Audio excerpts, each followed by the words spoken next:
We are live. Welcome back to Racing Previews and Reviews with me, Mark Fanning, for MGF Sports. What a cracking day's racing we had today. Of course, it was Oaks Day. We had some super racing today, and we're going to just give a recap of that. Then we're going to get on and kick on with a preview of the Derby. I'm super looking forward to the Derby. It's one of my most look forward to races of all season.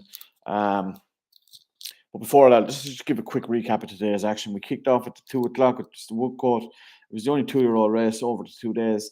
And Mick Shannon and Will Buick combined here with Legend of Xanadu. 4-1 joint favourite, well supported. Our selection, Ralph Beckett's Keep Bidding, was back and forth. One to keep note of for the next day, and definitely one to keep note of is Self-Praise for Hugo Palmer and Danny Tudhope, who ran on from the absolute clouds to finish a fast finishing second, beating a length and a quarter. So definitely one for the notebook there. Self-Praise went into a lot of notebooks, I'd say, that today. Then we went on to a mile handicap. Totally Charming was an impressive winner who backed up his last performance for trainer George Boy, with Buick combining with a quick fire double. 4-1 giant favourite, well supported, length and a half winner, and definitely going to progress even further, I think. Then we went to the first Group 1 of the day. It was Coronation Cup. Small but selective field. I was taking on Pile Driver, took him on with the wrong horse. High Definition for a minute. It looked like we were going to get into fire 9. Finished third. He was beaten 4 3/4 lengths. Still a horse, I don't know much. He's still a horse to try and figure out.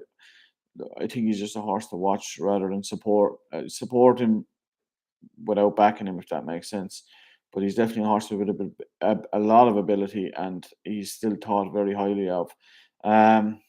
But Hackham, given trainer Owen Burrows a first Group 1 course in the famous colours of the late great Hamden McToon, now the Shadwell Estate Company.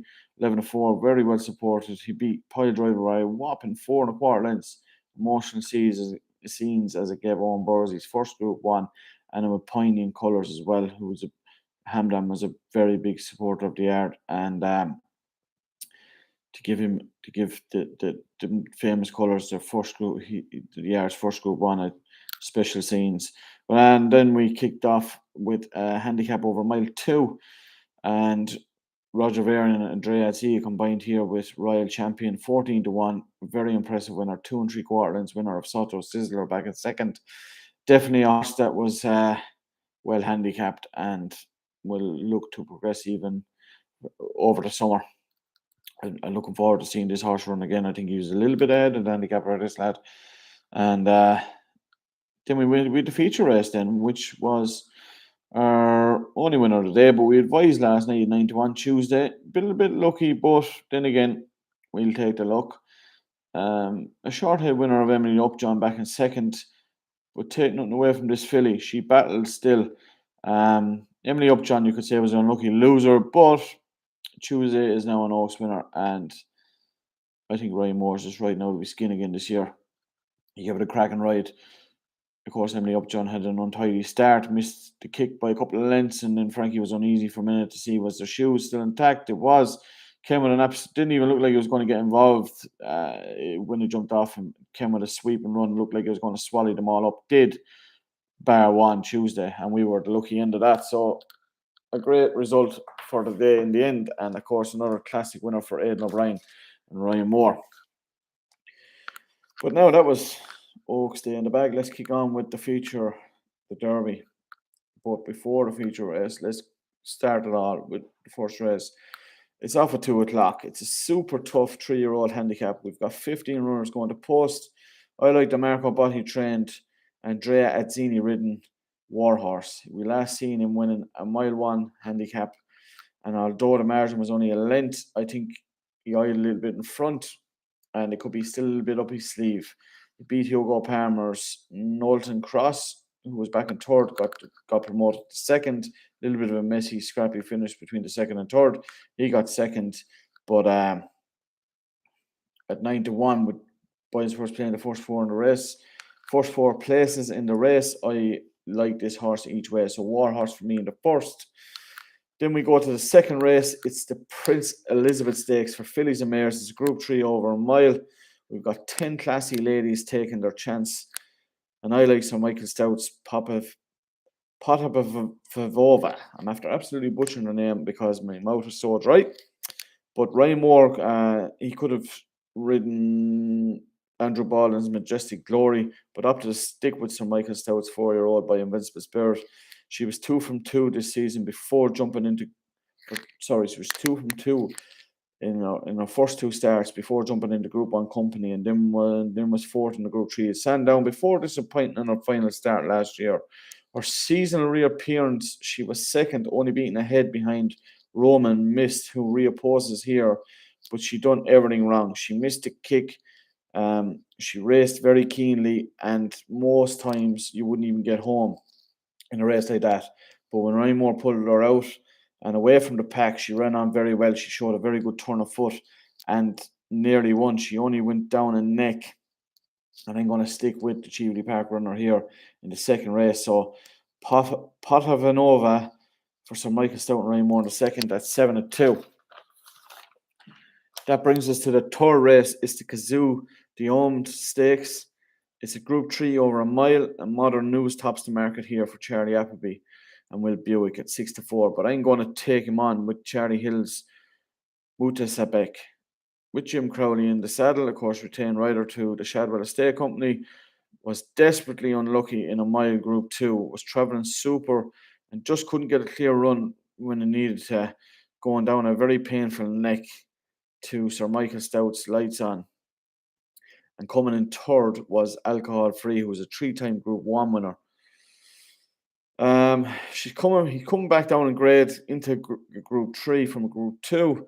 I think he just has to beat Modern News, puts that run together, and if we could see what he could actually do when he was coming with that run, I think he could be the one here. Definitely the value of the race, as if you finish second to the SP5 with Boyle Sports, you get your money back as a free bet. So you have that insurance with Modern News.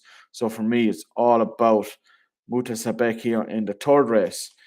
And that brings us to the dash. It's a 20 runner, 5 on sprint, and this is one of the races just to watch. They're going to go lickety split in this. 20 runners over 5 furlongs.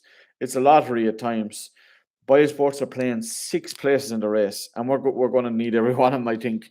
But I have two that I fancy each way here. Adrian Nichols, T's Spirit, could be a bit of a dark horse here. A 4-year-old in off a lovely weight, drawn ideal in 10, so it can go either side if the pack decide to split. A winner of both his starts this season, and of course, Adrian, who used to be a rider himself, is a son of the late great Dandy Nichols, who was a sprint king. The sprint king he was. Had some great horses down through the years. And I think even if he's a half a chip off the block, never mind say a full chip off the block, he could bring him back into the big time here. So for me, with 6 places, a progressive 4-year-old in these races, who's in the form of his life, 10-1. T-Spirit for me each way. And then another one that could run well at a price is the ex-Paddy Toomey trained Sunday Sovereign. I tipped this horse up in a couple of the big handicaps last year and ran very, very well. I went through his form before. I'm not really going to go down through it now because it's getting late. But he's with Tim Easterby now. He shows he has talent. He could be, and this could be the type of race that he would strike in. He's 12-1. He ran a cracker the last day. He was just denied in York. He just got chinned on the line after coming from behind. So I think if they hold on to him a bit longer, he might be the one. But then again, 5 furlongs, how far can you hold him up? You have to come with your run, don't you?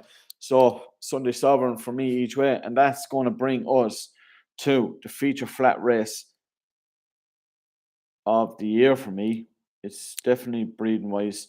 It's the Derby. It's over a mile and a half. This year we've got 17 taking their chance. It's an absolute fantastic field this year. Of course, this year is ran in memory of the great late Lester Piggott, who died just not even a week ago. Man won the race 9 times, a feat that will never be matched in my eyes. Never mind say be beaten.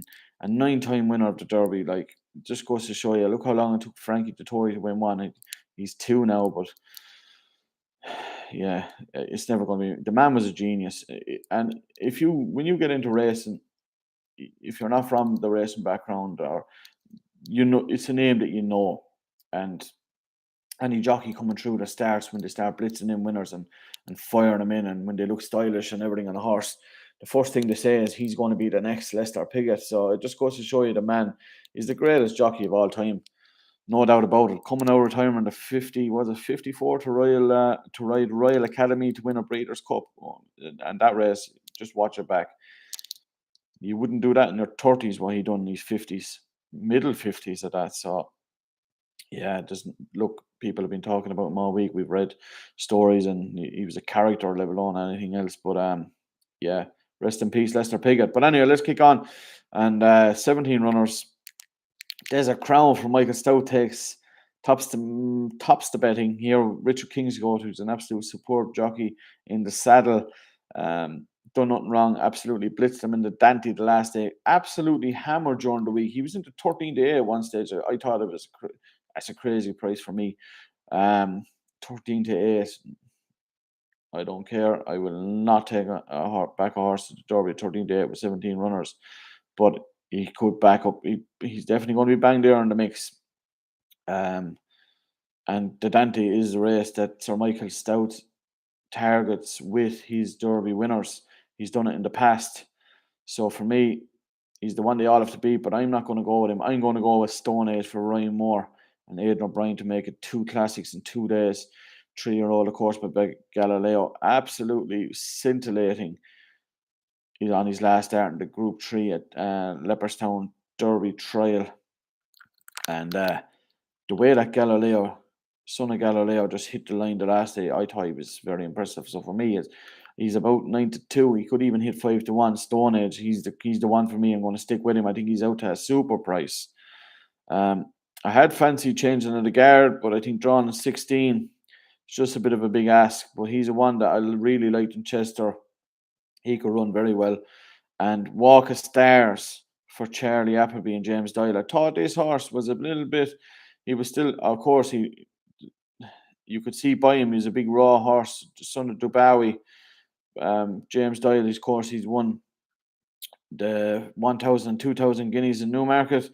He could make it 3 classics out of 4. James Doyle, I said before, I've said it numerous of times how much I really rate James Doyle.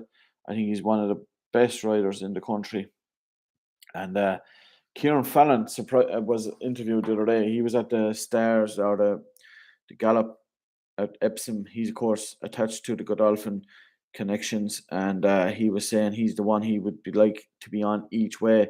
So he's the one for each way for me. Stone Age for the win, and Walk of Stars each way. I'm super looking forward to this derby. I think it's an ultra competitive, and we could see an absolute top 3 or 4 superstars in it. This could be one of the derbies where we see multiple Group 1 winners throughout the year. So for me, I'm really looking forward to that. There's some cracking racing before that. As I said, we've got some great handicaps, and I'm really looking forward to the dash as well. Hopefully, we can go 2 for 2 with Stone Age. But we've got some nice selections before that. Anyway, really appreciate the support as always. So hit the like, hit the share, and I shall talk to ye again very, very soon.